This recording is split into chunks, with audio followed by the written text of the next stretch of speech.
is the last problem on section 12.4. We have this rectangular prism, and we're trying to find the shortest distance while walking or moving along the surface of the prism to get from point A to point B. So we can't go diagonally through the middle to get to A to B. Assume this is a block, and you have, or an ant, and you have to walk on the surface. Now, you could take the path going up, across, and then back, walking right along those edges. That'd be 6 plus 8 plus 2. That would give you a total of 16 inches, but we can definitely do it shorter than that.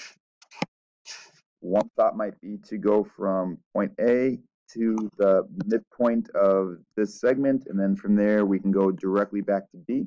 That would be shorter, but that's not the shortest distance. My hint to you on this one would be to lay out this prism flat. Think of it in terms of a net and see if that makes it simpler. Go ahead and pause the video, see if you can find the solution. I'll write the answer here, and then I'll also work out the solution for you if you're still stuck. Here is that shortest distance. It's about 11.31 inches. So I encourage you to continue working on this, see if you can come up with that. In the next clip, I will show you the method to use. If we were to lay this flat, part of the net would look like this. Here is point A in that lower corner. There's point B.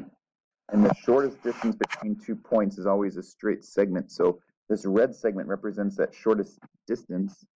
And I notice it's a right triangle, legs of 8 and 8. So that means that this length is 8 root 2, which is approximately 11.31 inches. If you're trying to think where exactly along this edge, which would be this edge right here corresponding to that edge, where should you actually walk to? Well, we could use similar triangles. Turns out this length is 2. So if you walk 2 inches from the edge or 6 inches across, and then over to B, that would be your shortest route.